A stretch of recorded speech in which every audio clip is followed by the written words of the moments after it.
A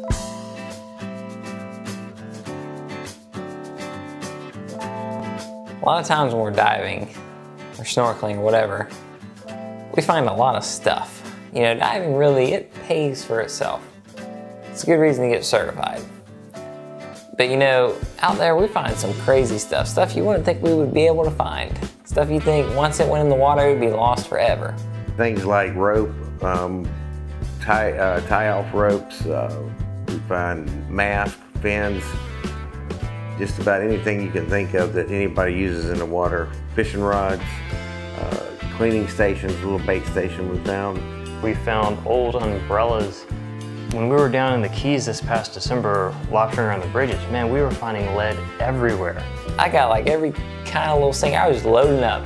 We'd be going along, catch some lobster, grab some sinkers. Catch some lobster, grab some sinkers.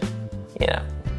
Another thing that was kind of crazy is when we're diving by the bridge, all of a sudden my brother pulls up a crutch. Someone's crutch was in the water. A little crutch, just like in the middle of the water, and it kind of makes you wonder, how did it get there? And I feel bad too, because this was right in the middle of a 3-mile long bridge. That poor guy had to like hobble back a mile and a half easily. Maybe he got a ride on someone's rolly cooler, I don't know. Come to think of it, I hope it was just a crutch that fell in. So one day we were out there looking for lobster, and we're near the bridge, but a fairly decent ways away from it, probably 75, maybe 100 feet off the bridge. All of a sudden I see a car off the bridge, like in the water, not far from the bridge. There's a car that must have drove into the water. Boom, there's this Isuzu Trooper submerged underwater. Checked it for lobster, and there were a few lobster on it. I was afraid that if I went up and looked in the window, you know, like one of those funky looking faces would jump out at me and scare me, but no change in the glove box, nothing like that. And I went up to it and it had a tag number on it and everything. Found a lot of anchors, it's pretty nice. In fact, one time we found 2 other anchors.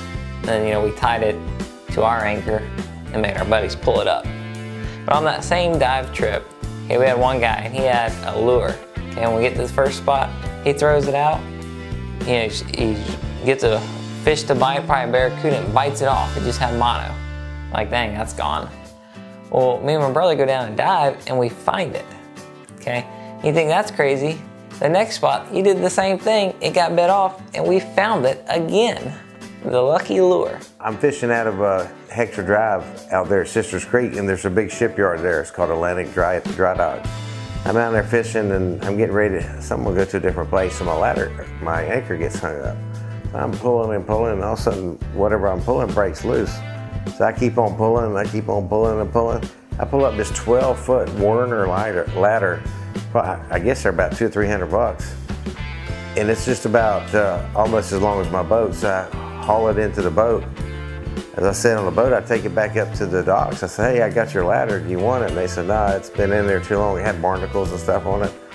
So I took it home, strapped it on the side of the boat, took it home. And to this day, and that was probably 12, 15 years ago, and to this day, I still use that ladder. One other time we were diving, just free diving at the surface out of Jacksonville, and you know, we were about 60 feet of water, shooting spadefish around this wreck. And I shot this spadefish, and it broke the band on my pole spear. It took my spear away. I was like, dang, I lost it. When we're going on that dive, because we went down a little bit later, and I see my brother's got 2 pole spears. It's like, oh, he must have found it.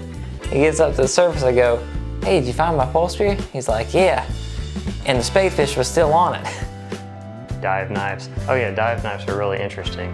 My brother, he has a nasty habit of losing his dive knife. It's happened several times. I don't know if he just doesn't lock it in the sheath or whatever, but we went diving down the Keys and he lost the knife, and we were working some numbers that a buddy of ours kind of collaborated, so they knew the numbers. And kind of threw it out there like, hey, if you dive this number, and keep an eye out, because we kind of lost a knife. And so we get back from the Keys, they were staying down a few more days. On the way back, they call up, it's like, hey, we found your dive knife. I'm like, why are you diving my lobster spot? because obviously they were down in my lobster spot. My brother-in-law lost a watch, and we were sitting around the fire in the park talking about it in the campsite, and he was telling me about his black watch, and he lost it out there in the ocean side of the bridge, which is a great big area. So the next day, I'm out there pulling along looking for lobster, and lo and behold, his watch was on the bottom in amongst a bunch of coral. I mean, the odds of finding that are astronomical, must be, but so I found the watch. But that night we met up, we were sitting around a campfire, and I had his watch on my wrist. And I was asking him, I said, so tell me about the watch that you lost. And he says, yeah, it was a black watch. And he said the name brand, which fails to remember what that is, but he said, I lost it. And he said, my most favorite watch. And man, I'd really like to have that thing back, and just going on and on. And so when I started talking to him, I was real dramatic with my hands, and I was kind of throwing the watch up like that and talking to him, and he still wasn't getting it. And finally I said, was the watch you lost just like this one? He says, yeah, that's just like the one I lost. I said, this is the one you lost, I found it. He said, no way. I said, yeah, no way, we found it. And so everybody was like freaking out, you know, and it was kind of a neat.